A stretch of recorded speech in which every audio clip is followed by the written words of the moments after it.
Thank you so much, Marius. Okay, this was a lot. Thank you so much. Hi, I'm Max. I hope you can hear me well. I will be talking about Shapley values and Shapley interactions, and a little bit about our tool that we have developed that maybe will help you do your own explainable AI research or your AutoML research. I have given this talk now at one point during a lecture. I have now made it a bit more suiting towards AutoML as well, and we will have a short tutorial section in the middle as well. If you have any questions, I think the talk will not be too long, so we have the time. Please just raise your hand, just ask out loud.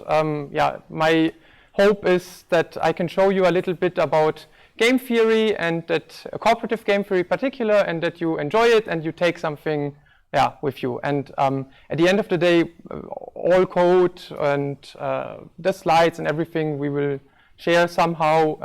If you have any questions, just interrupt me during the talk. We will share it via Discord. We will share it via Discord or via website, or I don't know. A quick, thank you for the intro. That's me. Now I'm on the left. The previous speaker had herself on the right. I am a PhD candidate at Eike Hüllermeyer's lab at LMU, and I'm mainly working on Shapley interactions and Shapley-based explainable AI. I started off with incremental learning and online learning, but we soon found it quite interesting to work in this game theory world where the whole of the focus is also often on this talk here. And I have worked with very cool co-authors and people like Marius and Marcel Weber, who maybe you also know. He's also from Eike's lab, and he recently joined Marius. So maybe more on this at the end of this talk. But also a quick shout out to everyone else involved here.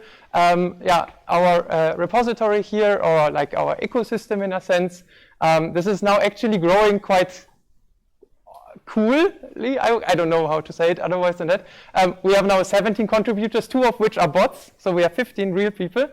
And they're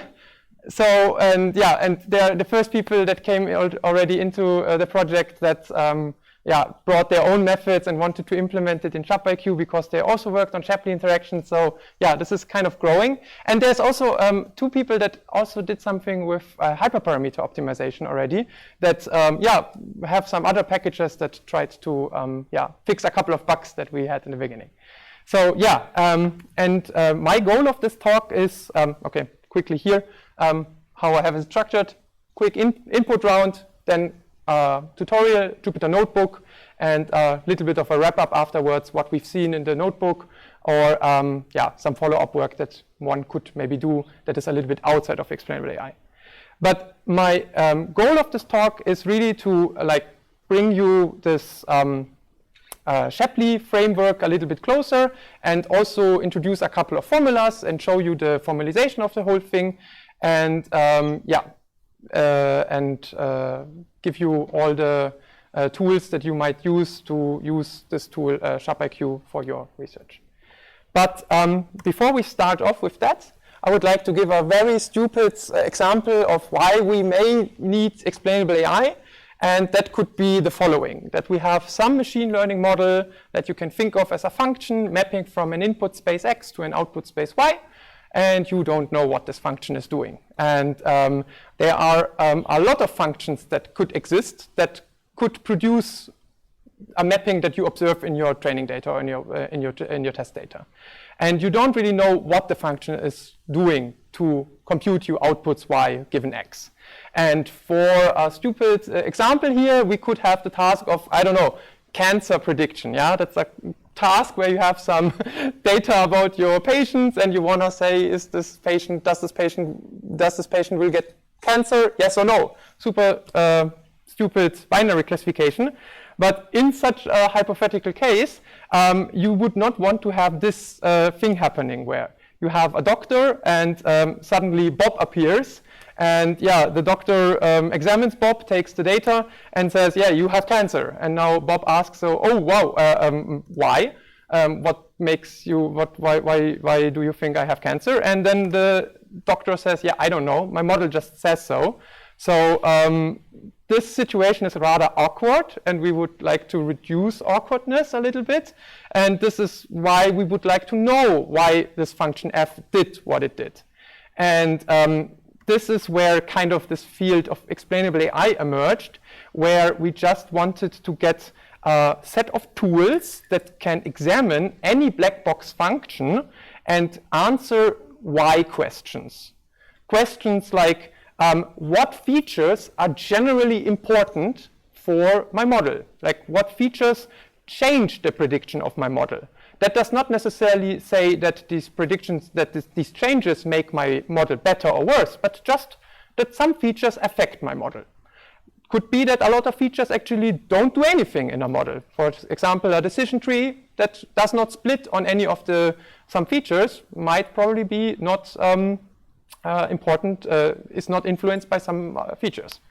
Or you can ask, you have a prediction like this cancer prediction here, and you would like to know, okay, what would be an alternative? And then this field of counterfactual explanations emerged, where we say, if we would change a particular set of features in your input space or in your sets of features, we would observe the different class. And now you would like to change just a couple of features, and you want to see the most difference in the prediction of your model. And yeah, so this could be a different why question that XAI could answer.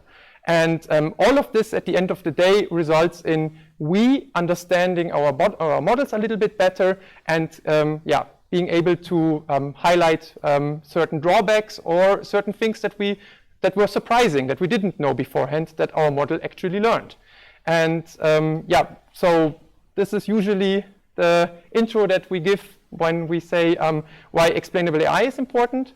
But in general, you can also think about different tools that could address this. Yeah? You could also just do optimization on top of a different set of features and observe that you get better performance. And kind of this already is an explanation method, or this is already a method that can quite easily also work with some importance measures. So these are very intertwined, and there are a lot of papers that are recently emerging that are kind of bridging like hyperparameter optimization or in general explainable AI with different aspects of machine learning in general. And particularly, of course, I like the Shapley value, and this is what I would like to now showcase to you a bit clearer, and where this comes from. But first of all, let's first define what we call feature attribution. This is basically what the Shapley value at the end of the day is most often used if you're doing this if you're using Shapley value for explainable AI.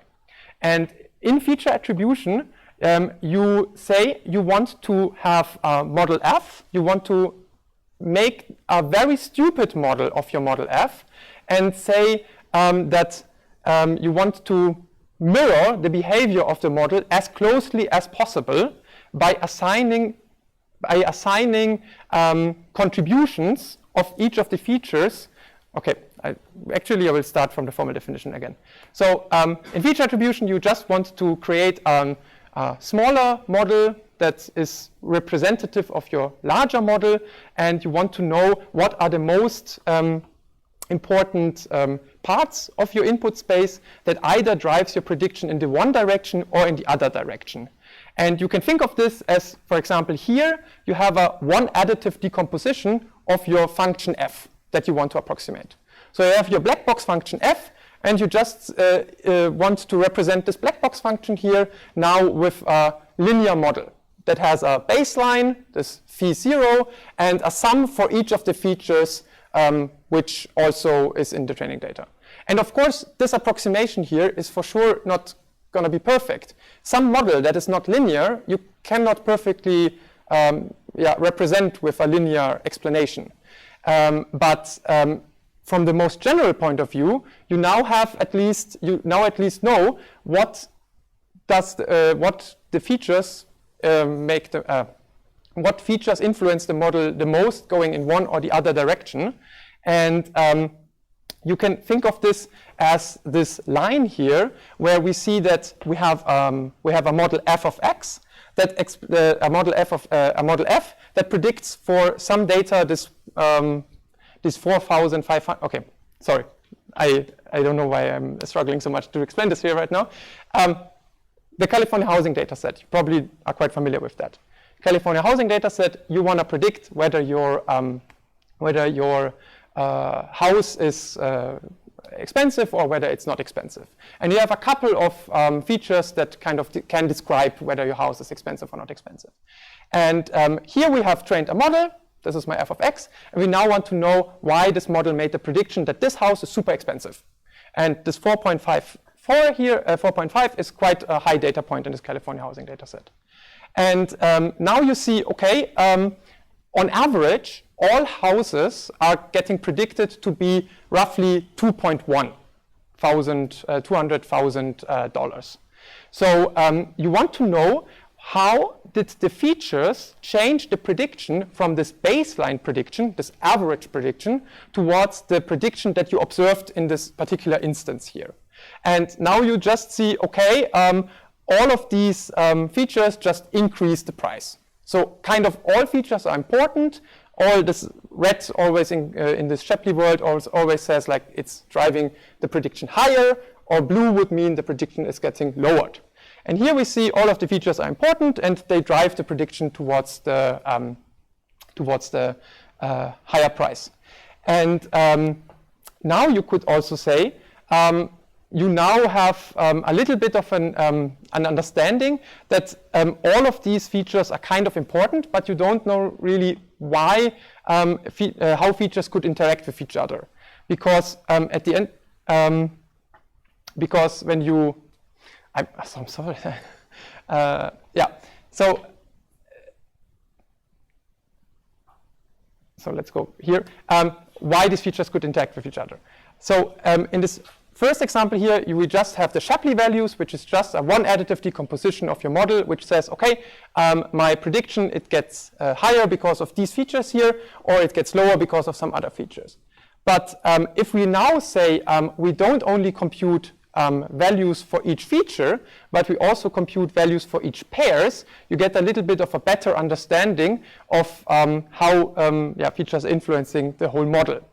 And now you could see that this particular feature here, this latitude feature, is actually not important at all, because it has an importance here in the Shapley world, but in the Shapley interact. Okay, I'm sorry. I'm quickly taking a breather. I think I had a little bit of too much coffee.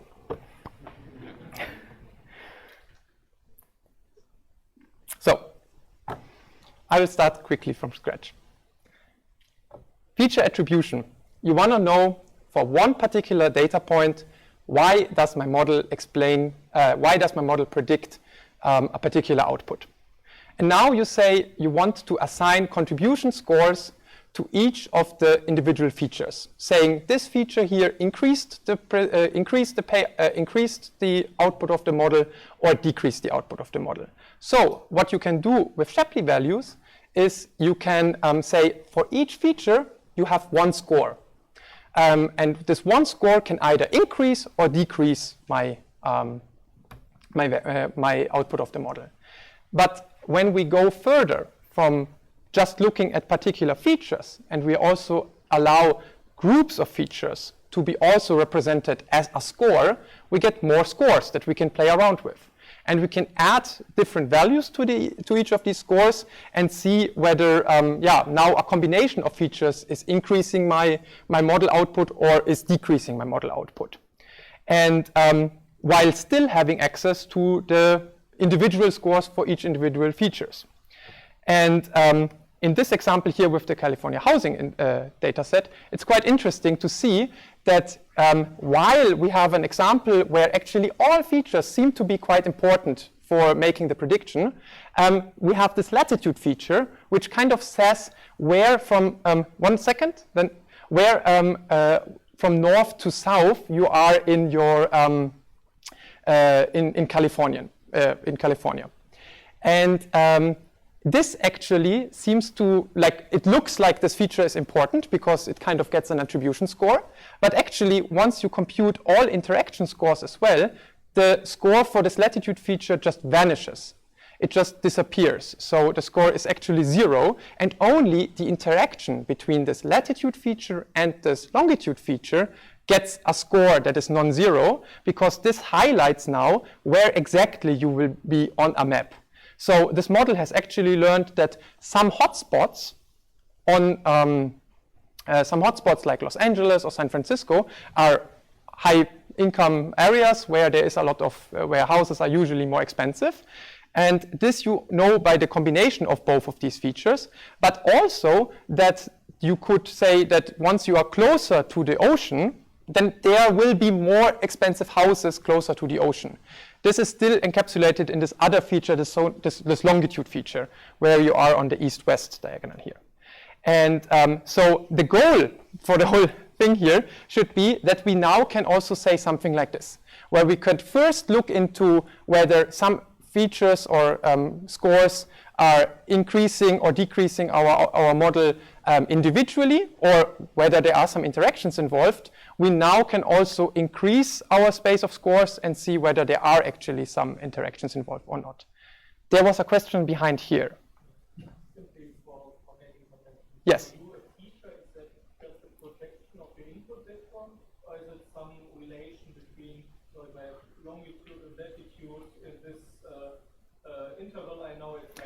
No.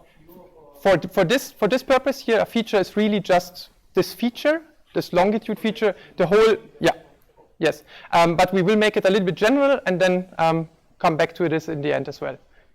Yes?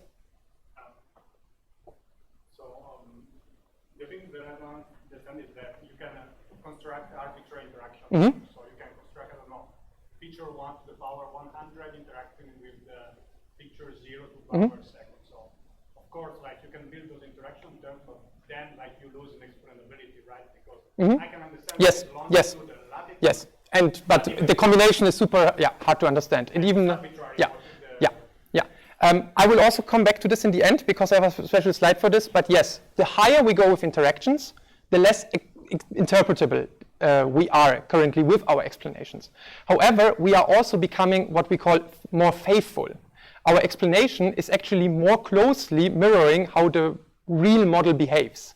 So there might be a trade-off somewhere where we could say this is a good expressive, like faithfulness to interpretability trade-off, where we can say now we learned something new, but we can still reason about what's going on. Because, for example, when we go into 5-order interactions, it's kind of hard to know what this now would mean. Yeah, exactly. But it happens the same thing if you take a linear model and just add interaction terms. Like, okay, more complicated. I fit a line because I understand on a plot I understand what a line is, but a term with I don't know a polynomial of grade 20 I do not know what it means. So. We will come back to this in the end, but this is very important. This is actually still an open research problem, I would say, where, yes, from explainability perspective, it's super easy to get something quick and just look at this in a 1D space, but sometimes you can't actually represent everything you want to know in a 1D space, so you actually would need to go one step higher, and then maybe you can go even a third step higher, but you really need to be careful of what you're now doing. There could be some methods, there can be some methods that you can apply here, but let's move this discussion maybe to the end. So coming back to now this, this idea of, okay, we want to be able to say, is a feature alone important, or is the feature only important because it's working together with another feature? Now let's quickly go, let's look into this, how is this like formalized in a game theoretic manner? And the whole idea of these explainability methods, they are derived from cooperative game theory. This is a stream of research that has been like established in the 50s and is, has been used in economics and in economics quite a lot, and now was rediscovered basically 2017 by XAI researchers, and it's now seeing a lot of new ideas and new research that is put into this. But let's define what a cooperative game is. A cooperative game is nothing else than a tuple of a player set. This is what we usually call n. It's just a set of entities, like 1 to small n, and a value function that assigns an individual payoff to a coalition, which is just a subset of features, a subset of players. So you can say that a player is just, players are your entities. In XAI terms, they are usually features. In data valuation, or in other terms, it could be, for example, also data points, or in optimization space, it could actually be hyperparameters that can be players. Whatever you can define as an entity, you can say is a player, and whatever you can define as being giving you some notion of a payout for a coalition of values is the value function. And as an example, you can think of this case where you have a couple of people that are working together on a research project. There are 2 professors involved and 2 PhD students involved. And then you can say, okay, the output of my game is the quality of the research paper as a whole. If all 4 people are coming together, we have a great paper. We have all the theory, all the maths, all the plots, everything is there, all the experiments. Nice paper. And if no one is present, none of these people are working together, then they don't write a paper. It's just 0 is the output. So you can say, okay, highest output is 9, lowest output is 0. And the players are the people that are joining together in this collaborative effort. And for you to define a game, a cooperative game, you would need to be able to assign for each individual coalition that could be coming out of your player set a hypothetical or real value from your value function. So for example, if you have the math PhD writing a paper individually, then you have a lot of theory. But a lot of theory does not get you accepted because it's super hard to read. You would need a professor that could streamline the storytelling. Or you could have another computer science PhD that actually knows how to implement something and can write an experiment. And suddenly the paper is better. So you have a better paper at the end of the day if 2 people came together. And now if you are able to assign for each of the players a score, an output of a value function, you could start off by doing the first analysis here. And the first analysis you could do is, oh, it looks like the 2 PhDs here have actually something which we can call synergy. Because if both of them come together, they get a payoff of 4. But if both of them individually would write a paper, they would have individually a payoff of 3, 2 plus 1. So both joining forces is actually better for the output. And this we will see in a second, how this is important.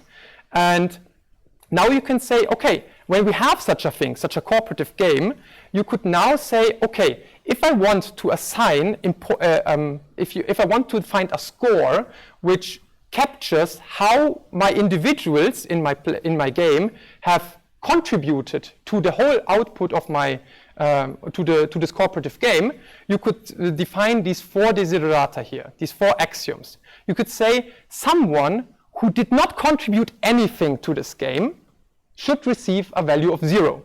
This would mean that this person never increased the output or never decreased the output, because sometimes if someone joins a project, the project could actually get worse because someone is in the way of things.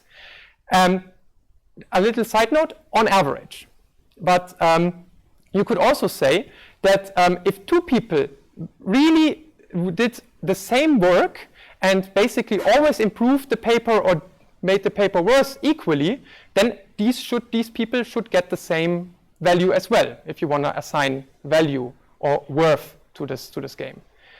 And lastly, you would also want to say that if you have, I don't know, a score of 9 that you want to distribute among your people or about your players, you would want that all of your score is actually getting distributed. So you don't want to end up with a little bit of score that you don't want to distribute. So if you think of an example that you are doing, that you're working in a company and you get a bonus, and there are 3 people in your group, and you want to assign who gets what bonus, you don't want to put a percentage of the bonus just away and hide away and commit tax fraud, but you want to actually give all of the bonus away. This is what this efficiency criterion is catching. And last but not least is if you have a cooperative game, which is nothing else than a sum of two cooperative games, then you would like that your contributions are actually just additions of each contribution in each individual case. So you would like to say, okay, if I can compute the contributions for one game and I can compute it for another game, then the joint contribution of both games should actually be just the sum of the contributions of the individual games. This is more a technicality, but quite important for computation and for interpretation.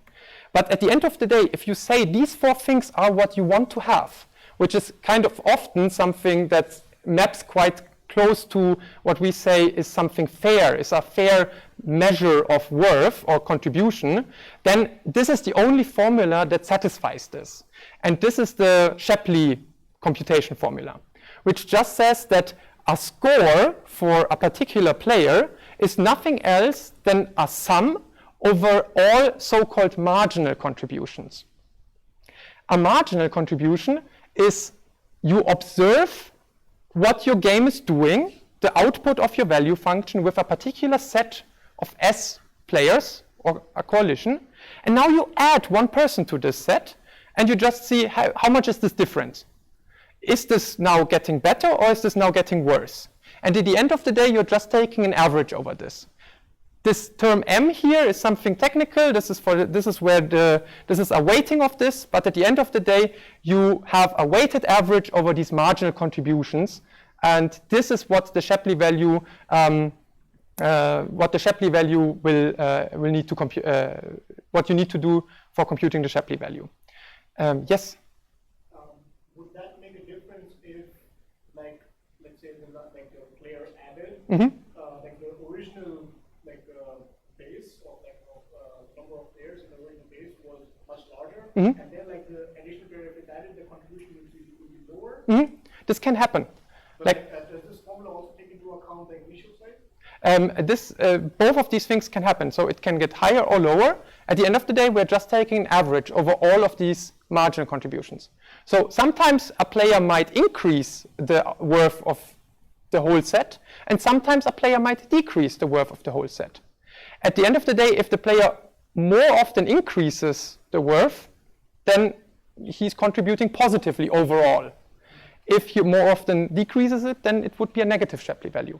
But like this set where we calculate the increase and decrease, is a fixed size, or is it like every size possible? Like if there are 10 people, like 10 players, do we take like 9 players and then like add it to the 10th, or do we take 2 players and then the third is added, and then we see, or like how is the averaging happen? Like, I mean, is it the average happens over all possible sets that you can observe in the world of in the power set of all possible combinations.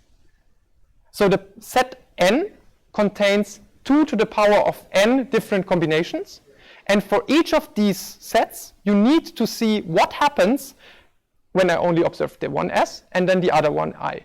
And so you would have all S's, in a sense, part of this thing here, at some point on the right and some point on the left, right? Does this kind of answer your question? Yeah, I mean, my question was also like 2 to the power n type, because like if the number of players are getting larger, then it becomes exponentially insane. Exactly. This is what this exponential sum actually is referring to, that this whole computation is blowing up quite quickly.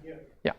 And quick interpretation, if you have a positive Shapley value, then on average, this player increases the output of your game, and a negative Shapley value decreases the output of the game.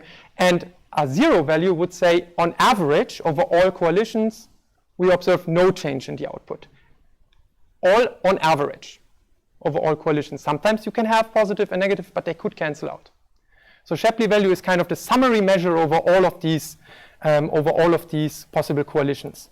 And you can think of this space of all of these possible coalitions like this lattice here, where you say, hey, in the beginning, down here, we start with the empty set, and at the top, we have the full set of all players. And now all of these nodes here are possible coalitions that you could observe. And each edge here represents a marginal contribution of a player, in this case player 1, being added to the empty set. Then here would be a marginal contribution. And the Shapley value now would be just a summary, which would be on all of these nodes of the behavior of all of the possible coalitions in your space.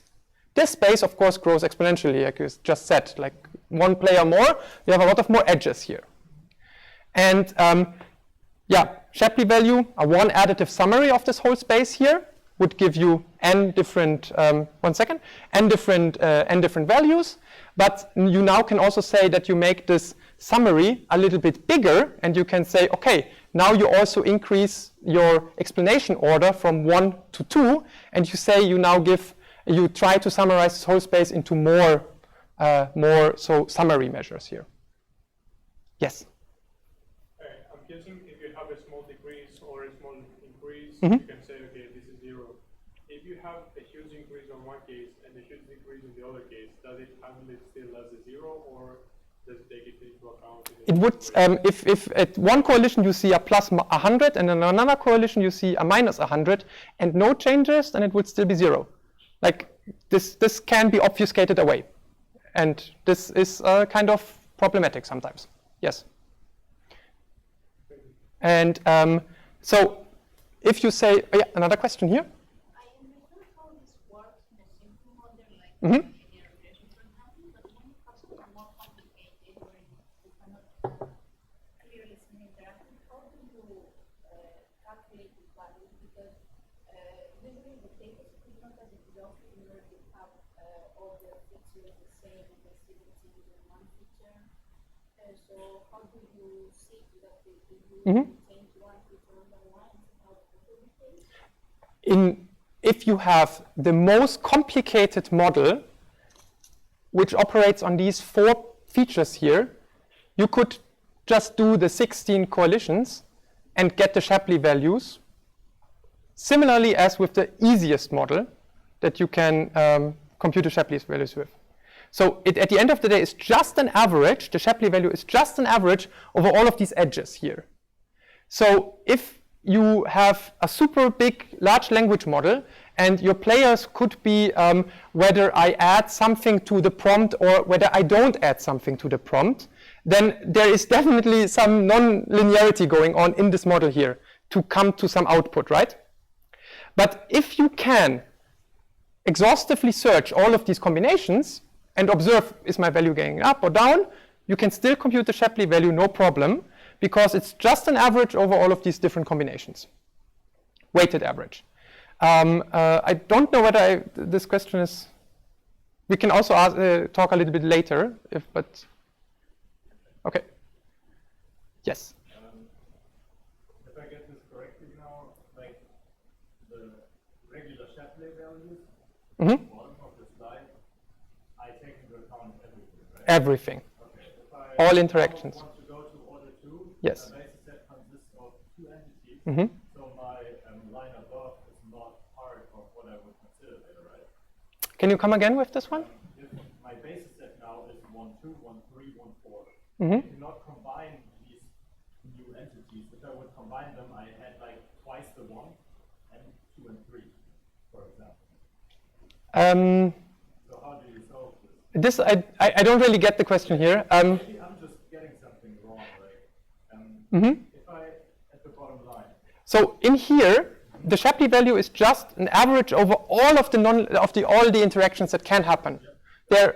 Shapley value just summarizes all of these into one. Now you get an additional layer where you can put some values onto it, and you can purify the ones on the bottom in a sense.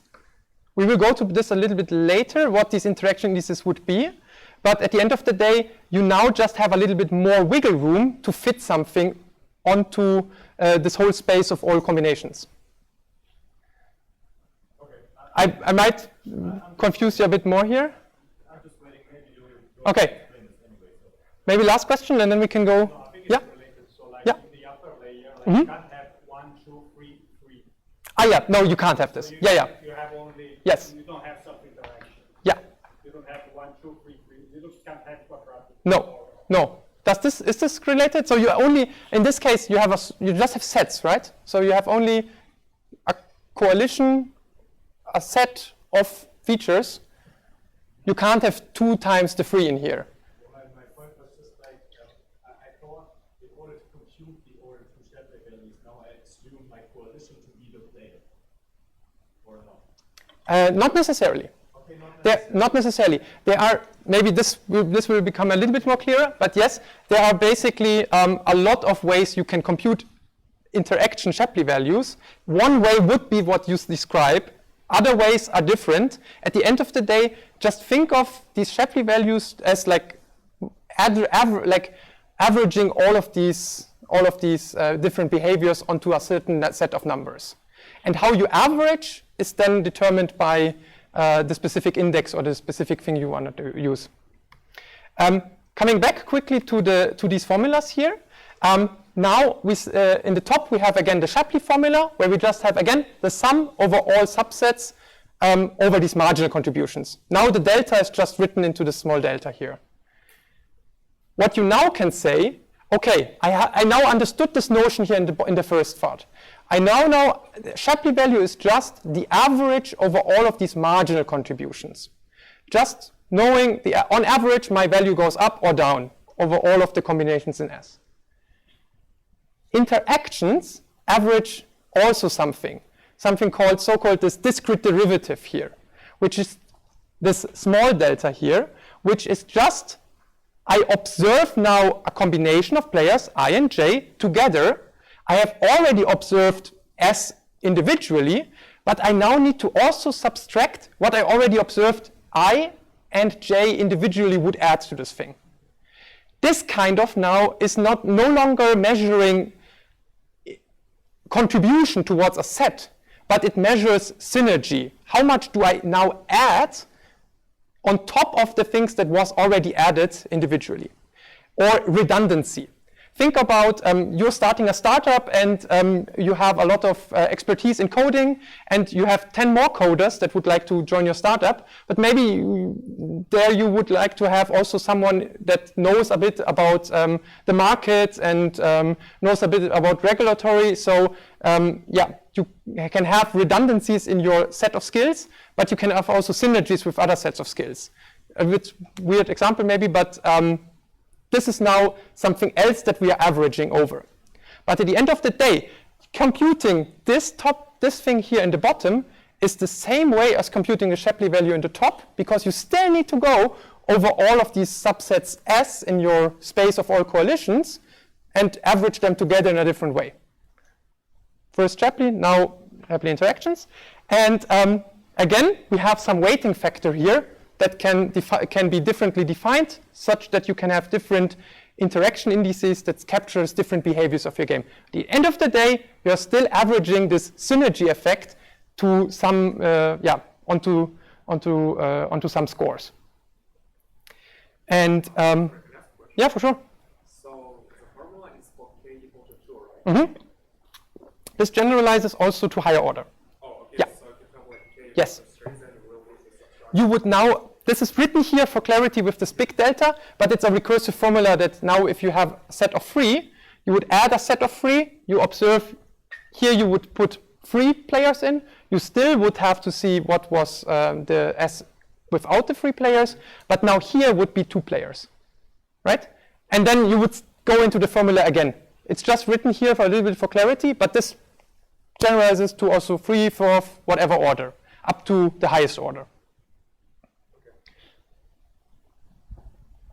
Quick example here is, okay, you have again your 4 players that are now interacting with each other that you want to compute the synergy with. You have your set S, which is just prof number 1, and then you have your 2 PhD students that both added to the set of S, prof number 1, gives different payoffs of the paper, different quality of the paper, and all 3 together gives the highest payout, the highest quality of the paper. And now you can plug these numbers in and see, okay, plus 1 remains. So in the presence of set S, the prof 1, adding player I and J to the set of S increases your value function, your output, more than just adding them individually. This is what this +1 is just capturing here. This is just taking a derivative in a discrete space. If you're thinking about optimization, everything's continuous, you can take a derivative, everything's fine.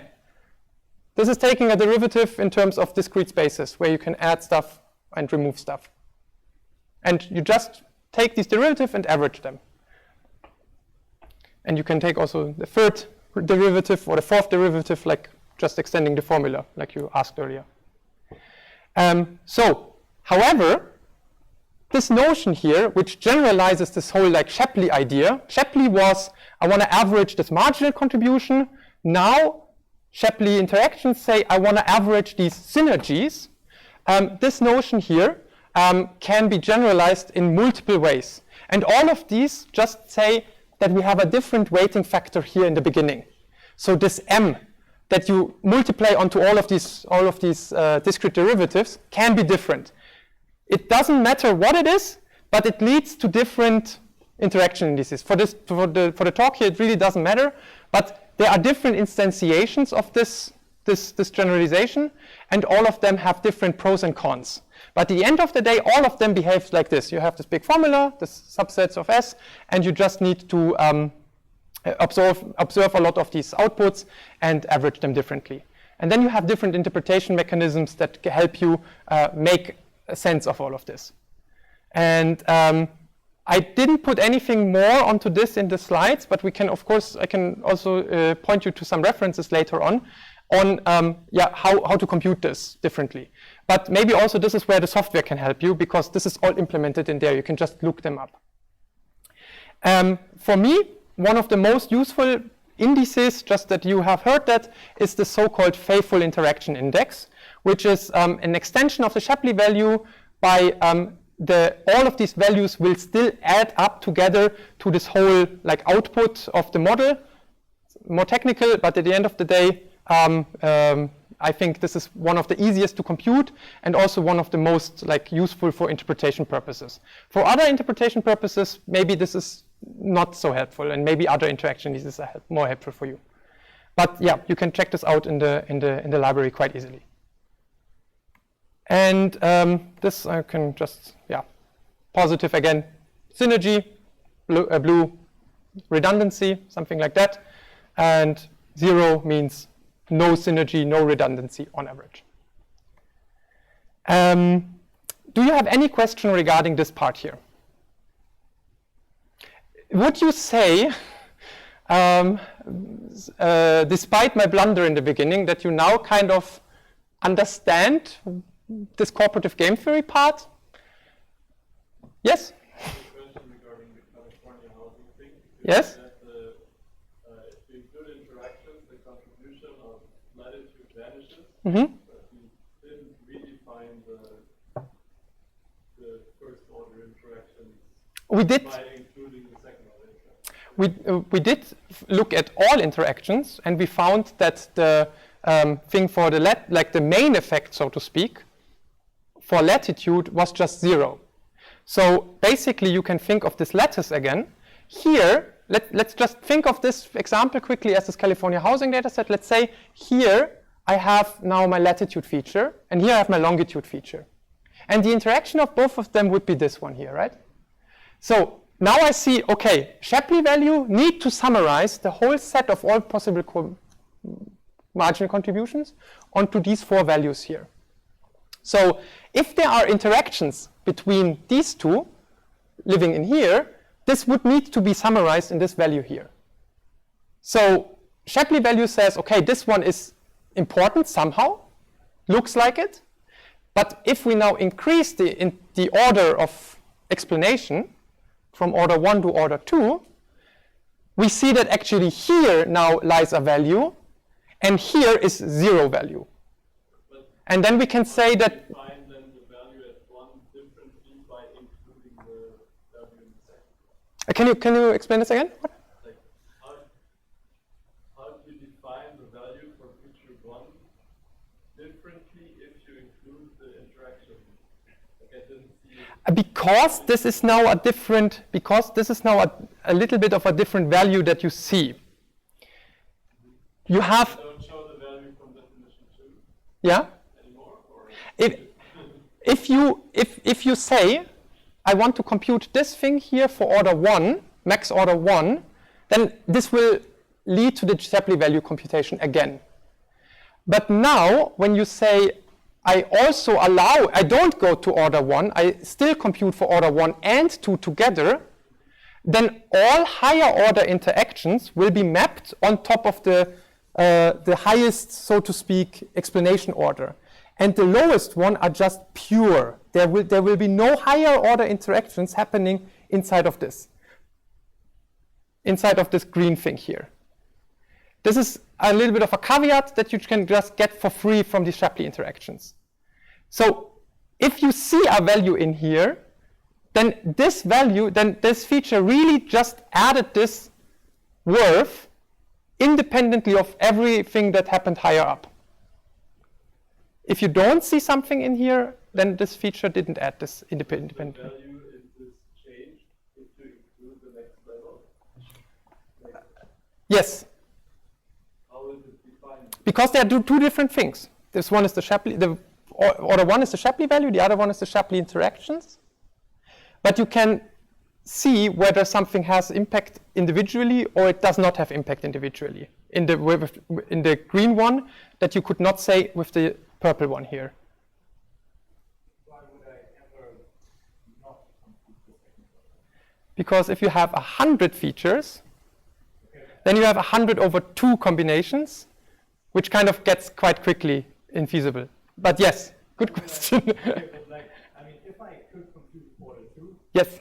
I would You look can- at order 2 and then only look at order 1. You can always, if you have the green one, you can always reconstruct the purple one. True. But you can never go from purple to green. Because you cannot, yeah. Do I construct the purple one by adding the green parent node or something like that? This maybe, we construct the green one while using this formula and the purple one by this formula or something else, and you can transform this. This goes a little bit too technical, I would say. But yes, you look at, in theory, you would need to look at all nodes and construct this into purple and or green, right? In this formula here, you need to go for, the formula here states that you need to go for all subsets that are possible in the whole space of all possible combinations. Because it's for all subsets in N. Without, here for the Shapley, without player I, and then you see, okay, I add I to subset S or I don't add I to subset S. Which is, you need to go for all S in your lattice, see what's coming out of this, and then you can construct purple. The nodes in your lattice, do they represent the indices ij or do they represent the subset S? They represent the subset S that are made up of the player I, J, and K, or 1, 2, 3, or 1, 2, 3, 4. Just an analogy. Maybe this is okay. No, but this is actually the one thing that I kind of most want to get across here. The other stuff is quite, you can read this also in blog posts and tutorials and Jupyter notebooks. This usually you can't find. So really all the questions you have for this is, I think, the most interesting ones. So if one of those values on the bottom row is close to 0, I would imagine that the contribution to the row immediately above is also 0. So this looks like an opportunity for optimization. So I guess you both have to compute that value above if one of those values below is close to 0. Sometimes, yes. Think about a setting where always adding a player is always increasing your output. This is actually true for model fitting. You can think of my performance, let's just theoretically here. My performance of my model is either the performance of my features, like if I don't have any features, it's the performance of the mean estimator, right? I don't have any information, I just estimate the, I always give you the mean of my regression target, for example, right? If I now add information, I can either get better or I still stick to the mean estimator. Let's say you could do that. This would be a monotone game in the game theory sense, which would be a game that always increases once you add a feature to the coalition. Then it's super nice to get an estimate of the, compute the Shapley value, because you don't really have to actually look into all of these combinations, because you know adding something will always increase something. You have a lot of knowledge now about the structure here. But my point is here really that this is just the space that you have to observe, and your values will be made up of like the average over all of the space. And usually these value functions are really not monotone. Sometimes your prediction can go up or down depending on whether you provide a particular feature or you don't provide a particular feature. Any more questions on this? Yes.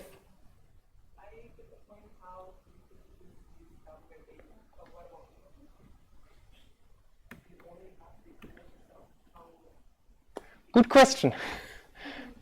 If we would have, for example, something like this, where we want to explain a model that works like this, where we have an input image, and this predicts me like cute dog. Yeah?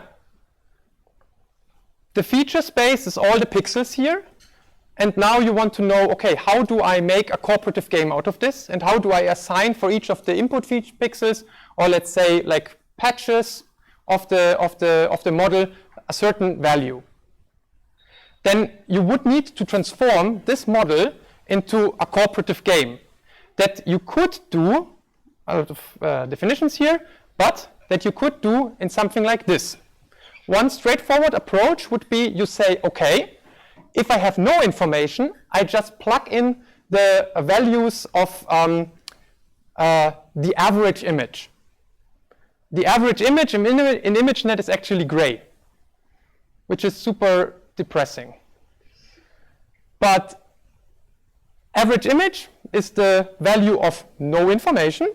This gives you, now you can observe what does the model say when I provide the model this image here on the class cute dog. And you say probably not much. But if you provide the whole input image, all the features, so to say, then you see, oh, cute dog, probability 99%. This would be the output of the image with all the information. And now you can say, if I want to hide particular features, for example, the features that are not present in some subset S, you can say, okay, I hide this information by just providing like a gray mask of pixels where usually there would be the face of the dog or something. For example, here, this player I, where just one particular patch is present for the dog, would be looking like this. Everything else would be masked.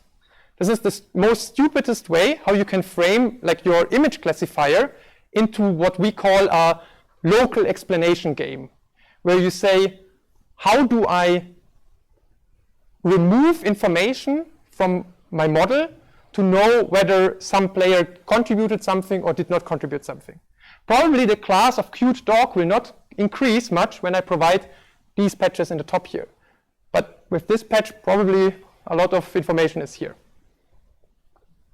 Does this answer your question a little bit?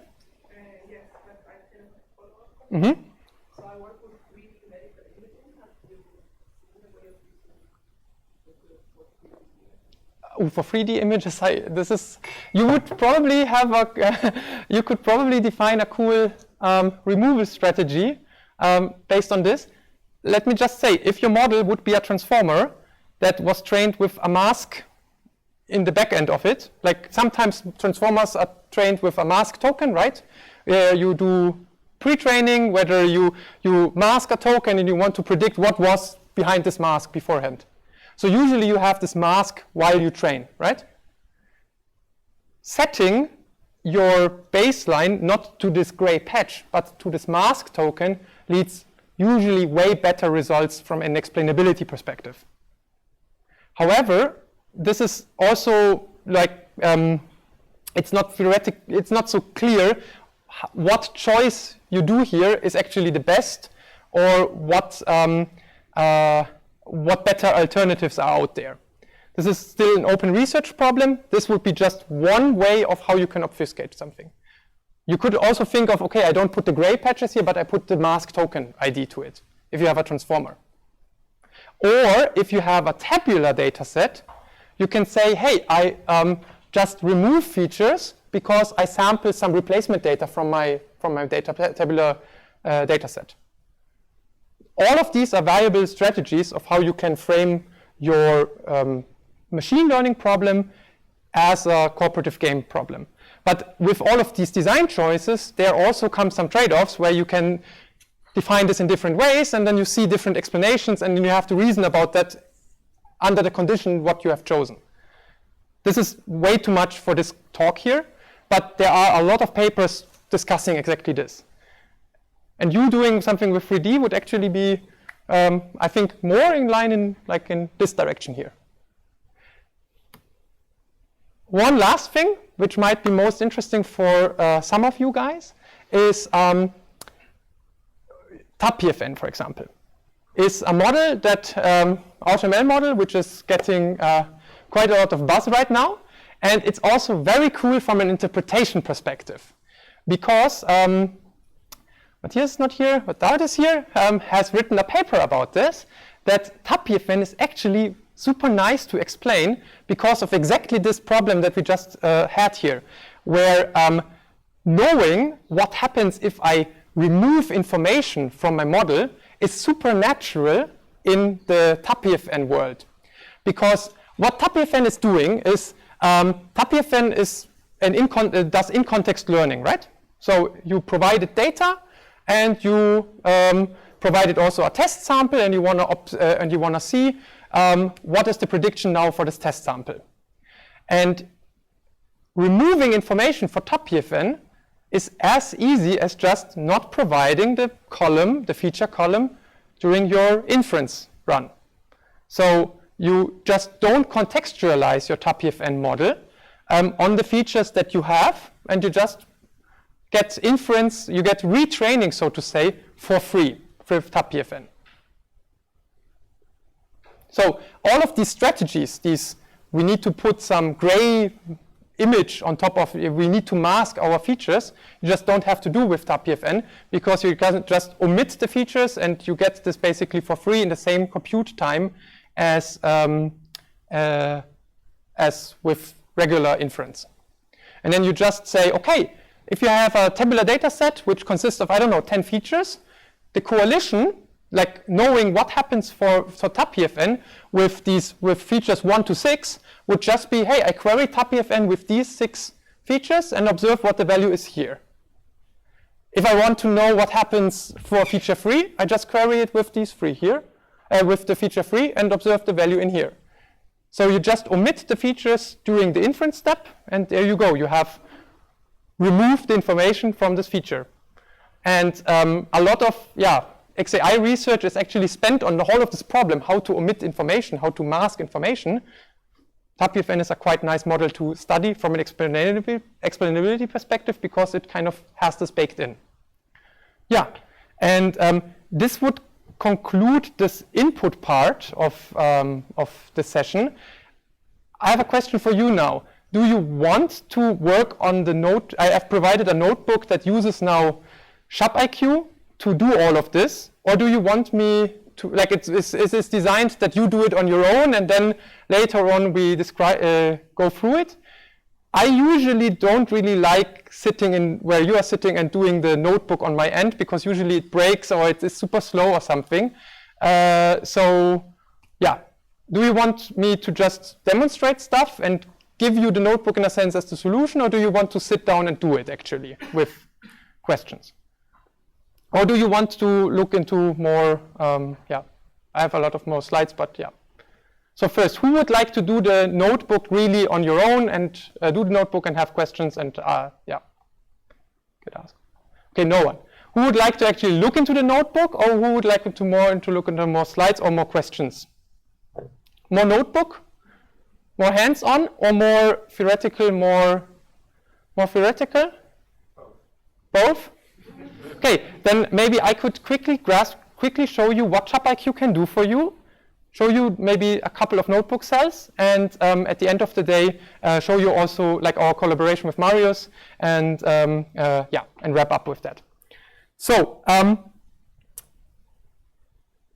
to do that, maybe one last thing that I omitted here before we jumped into the question.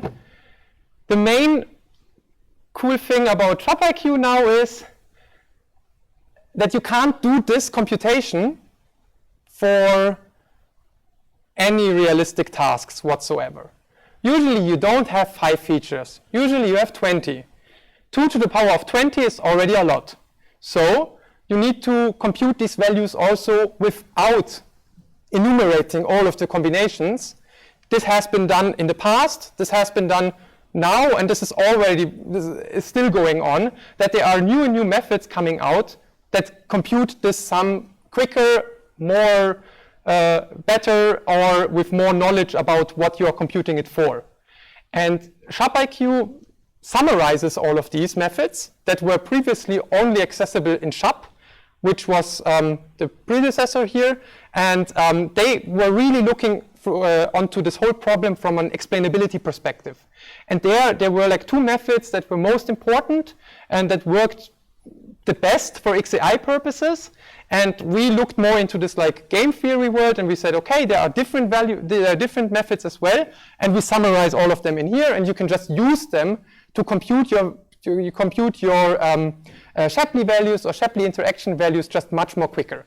This is basically what we have been working on for the last 4 years, like 3 years, to make more and more methods that actually compute Shapley values or Shapley interactions more quicker and better. And we just summarized that all in shapiq. And to see here, oh, this is now, where do I, there. Cool. Saving failed since, okay, whatever. If you have, in the notebook, what we have, like the 3 cool things that the library can do for you is, first of all, that you can define anything as a cooperative game. Basically, as I have described it in the beginning. We have this class, which is this shapiq game, which you can extend, or you can write your own knowledge or your own behavior as something that that models your cooperative game. And shapiq can take care of a lot of like the heavy lifting behind that, and you basically just have to define your worth of a coalition. It could be, for explainability, that the worth of a coalition is the output of the model, provided only a little bit of information in terms of a couple of features. Or it could be, in this instance here, this example is how good is the quality of, I don't know, a restaurant when there are some cooks working there. And you can hard code these values somewhere and just look them up. One way how you can do it. Or another way you can do it is by taking a machine learning data set, California housing here, training a machine learning model onto it, TabPFN, and observing what happens if I train TabPFN only on a subset of my features. And then you have created an explainability method for TabPFN here. This is all the lines of code that you would need to do to explain TabPFN. For a couple of features in a coalition, you just need to provide these features. You have a coalition vector. You provide these features from the training data set. You provide this data set. You provide the features from your instance that you want to explain, and you just predict you fit your method, and you predict with your instance. And then you store the prediction in a vector, and you return it. So you can define anything as a cooperative game, and then you can compute all sorts of summary measures. We've talked now about the Shapley value, or these Shapley interactions, and these you can compute with, there's a lot of formula, lol, I overdid it here. We have this class here, which is called an exact computer which does what we have described with this whole going over all subsets S in my whole set of all coalitions and just computes you all of these summary measures. There's the Shapley value in here. There is the Shapley interaction index in here, and there are 5 different variations of. There is the Möbius coefficients, there is the core, there is the Banzhaf value. There's so many cooperative game theory concepts that you could compute based on the enumerating your game, and maybe these concepts map to something that you are working on. There, for example, is this Banzhaf value, which is super easy to compute when you know how to compute the Shapley value. It's just one difference in the summation, and it's a totally different interpretation, which sometimes is actually more meaningful than looking at the Shapley value. And all of this you can just do with, for a set where you can still enumerate all possibilities. There are also in research not a lot of papers showing how to compute this if you don't have all of the access to all of the combinations.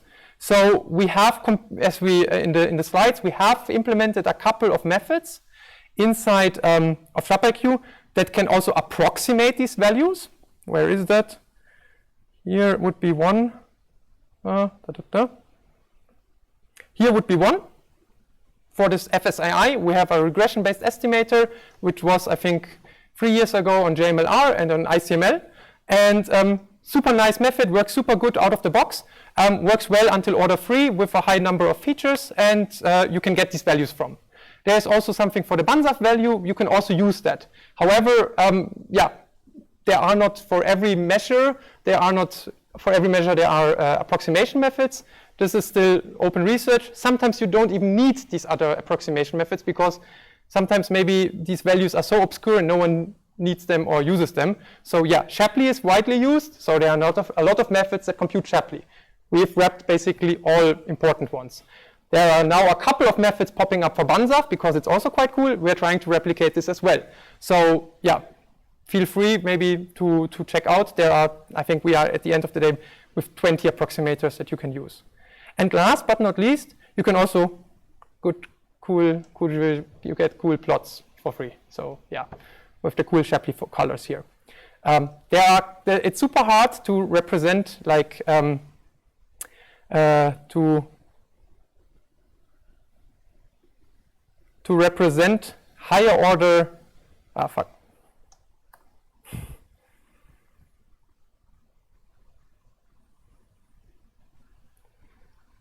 It's super hard to represent interactions in a plot with only 2 dimensions. And one method that is quite well known is the so-called upset plot, which just plots the value of something and then marks in this matrix down there which players or features are combined here or are interacting with each other. We also looked into like network-based representations. That is like the whole space of visualizations is just so vast. We're just taking like 2 that are quite cool to use, and where you say, okay, nodes are features and edges are like strength of an interaction. Here you see this for like 2-order interactions. To the right here you see this even to a higher order, where you can say edges are either a direct edge between nodes or a hyper edge that can connect multiple nodes. You can color them. Yeah, so different tools that come out of the box. And yeah, you can use this. And yeah, do you have any questions regarding what you can do with shapiq? I talked only about game theory now, and I think this, yeah? I'm not from AI field, but I just want to ask some questions. So if you use like physical model, mechanistic model, can you use the Shapley value to design? For a mechanistic model, like because you remove some feature, you cannot run the model. in mechanistic interpretability, what I see always is that just people remove something, say, oh, now we have seen how the model behaves when I remove just this one feature here. Basically, you can do the same as with Shapley values also there. You can just remove different parts in your model and summarize that again with the Shapley value. However, it's super slow, right? Because doing this only just for one removal is super hard because you have to train a whole SEE for it. And yeah, This is not so easy, I guess. But I mean, if you can frame it as a game, yes, you can, of course. But probably computation-wise, it's quite hefty. But removing features is really you mean remove? Mm-hmm. No, just make this feature like a constant value to remove the effect of that feature. You want to remove the effect of the feature. This is the end goal. There are different mechanisms that you can do this with. Your random forest classifier was trained on all features in your data space, right? So if I just put one, like if I remove a column, sklearn will NA value, I can't do this anymore. For a random forest, you can say, hey, if you see a feature that if you encounter in the tree a feature that is removed, just go both directions. You know a distribution of your data, right? Because you trained a random forest. In a decision tree, you know, in my data set, I went 50% right, 50% left. Yeah? Go with the same distribution through your tree if you encounter something that is removed. This is how tree sharp works. This is a method that computes Shapley values just way faster and now even linearly in terms of new features. It does not scale exponentially because it knows it's a tree model. It can go only left or right. So you can do these tricks to model the removal in a different way for different methods. This masking is what we usually call baseline removal, is where you put one value into the method, into the model, and observe what happens if I have the original information or this mask information. A more robust value would be sample different replacement values and take the expectation over it. But this is, again, now you have to evaluate your model multiple times. So this increases your runtime even more. Yeah. Yes? For Shapley values, depending on the method, we have computed stuff for vision transformers with 196, a vision transformer with 196 patches. So you know how a vision transformer works? You have your image, and you just you have your image, and you dissect it in different patches. So squares.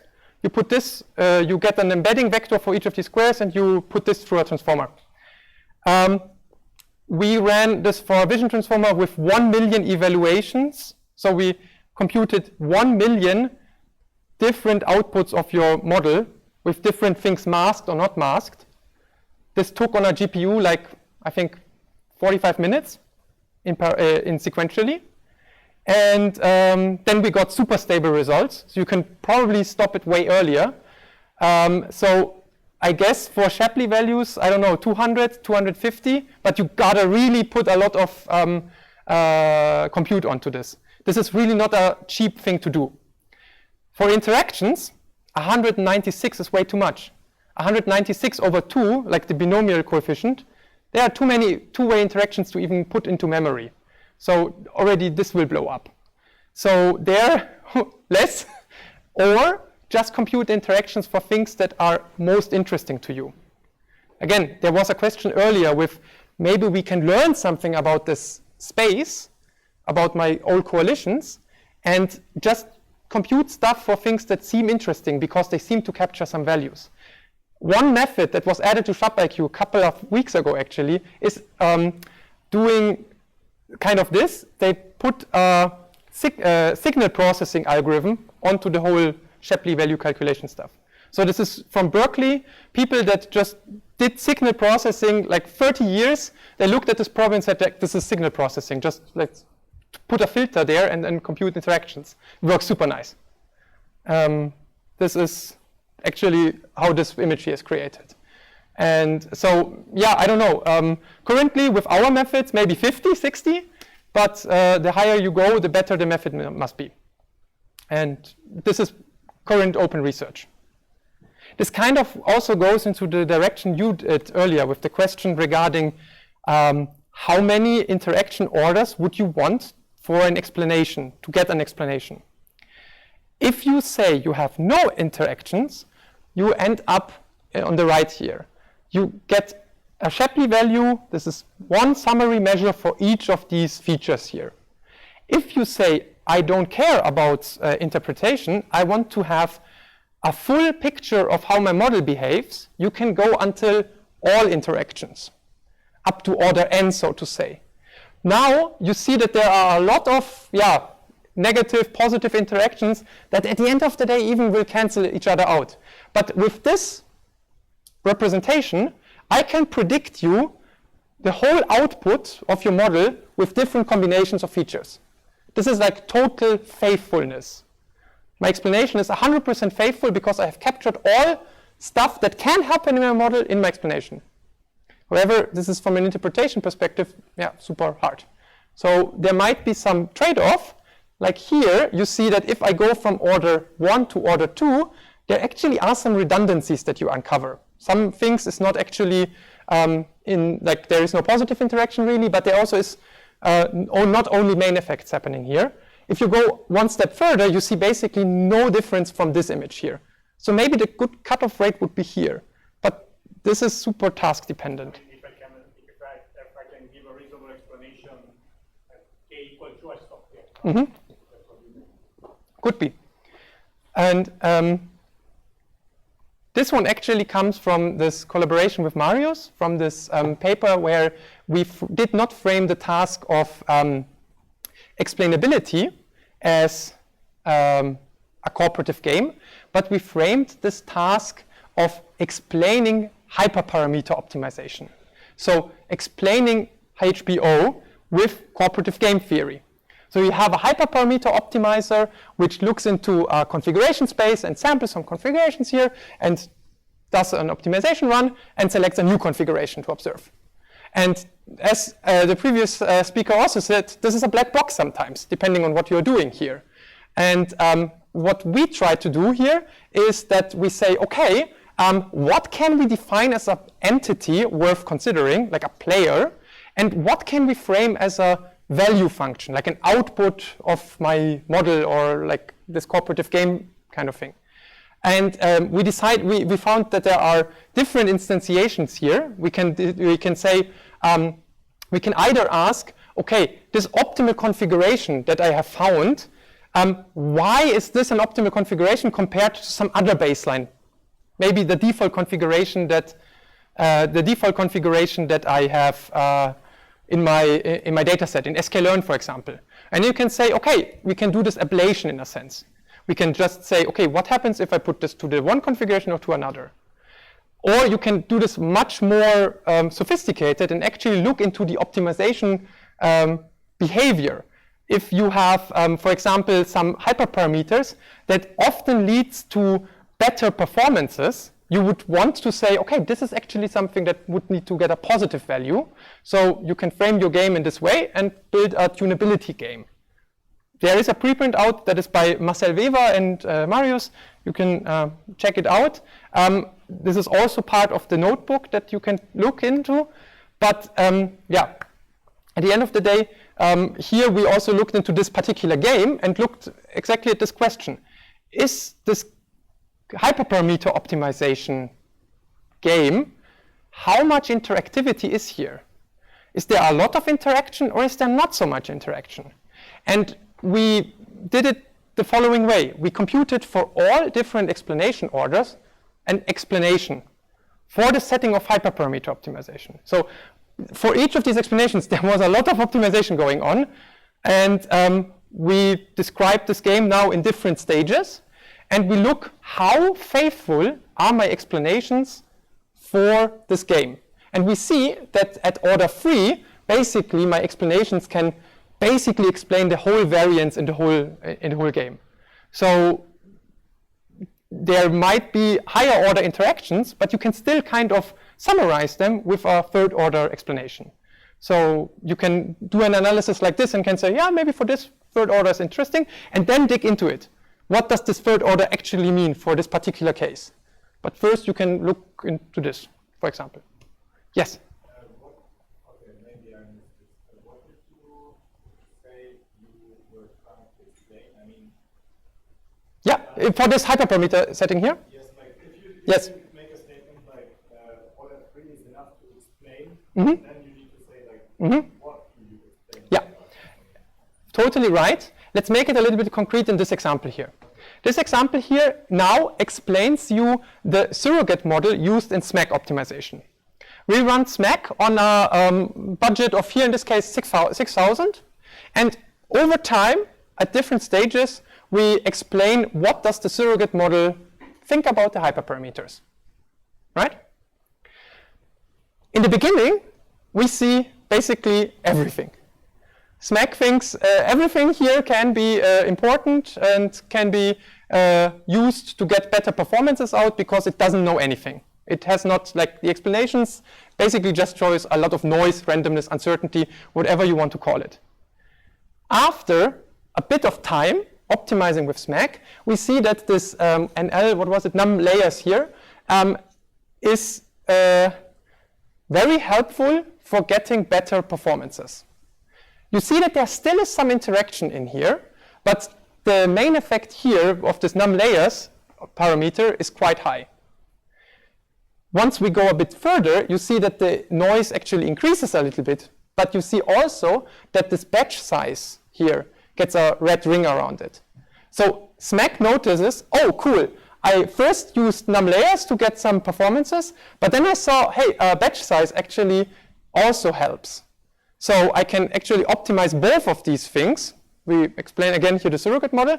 We can optimize both of these things and find better performances. And at the end of the day, when we are finished with our optimization, you see that, yeah, okay, we found basically no uncertainties anymore. The model is quite sure. The explanations are because of batch size and num layers, I could get a good performance for this optimization run.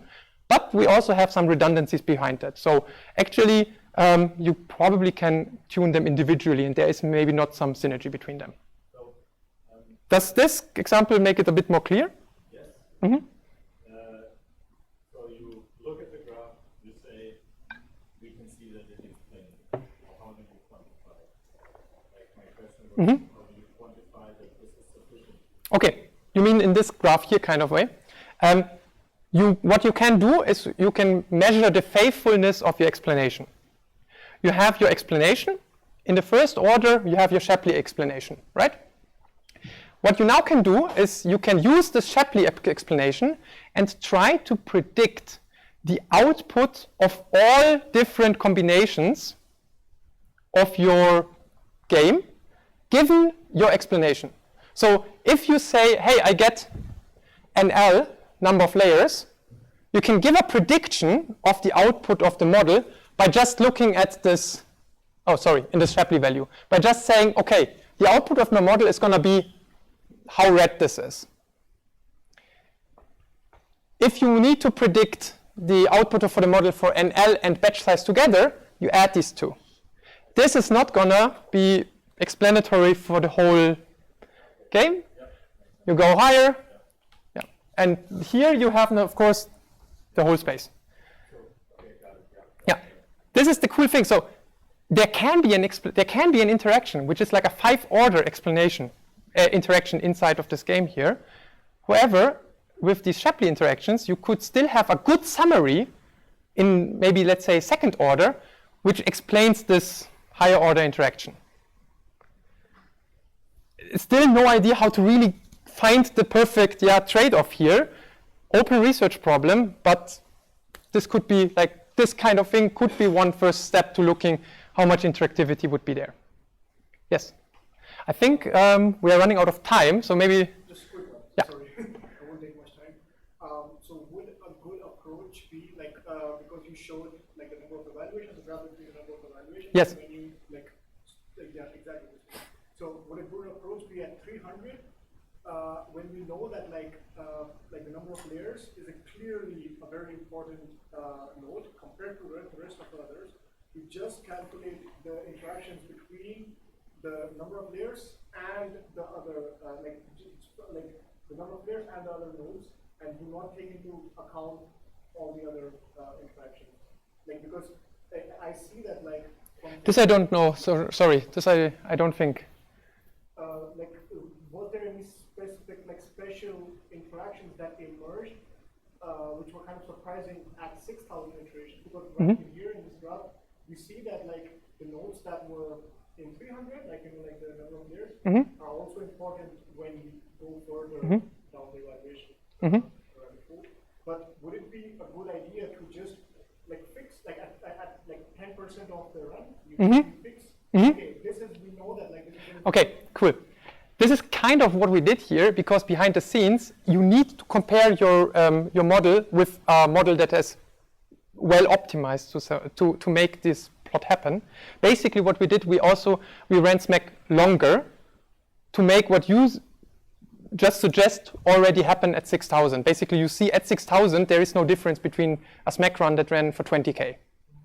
And just to make this point that throughout the optimization, you can actually see what's going on during the optimization, that you can say, here now the batch size gets into account. But yeah, I don't think that, I don't want to step over something because Marcel is the main person behind this. But at the end of the day, I think something like what you described was used to do this, to run the SMAC optimizer way longer to be sure that these values here are correct in terms of the smaller runtime. But take this one for a grain of salt. There is a preprint online. The slides are all online. You can read into this. And yeah, at the end of the day, in SMAC, there's a surrogate model. With shapiq, you can explain the surrogate model. That's here. Yeah. So yeah, I think we are over time. So if you have any more questions, please reach out and just contact me. Otherwise, we can also speak later during the poster session. But yeah, thank you so much for attending, listening.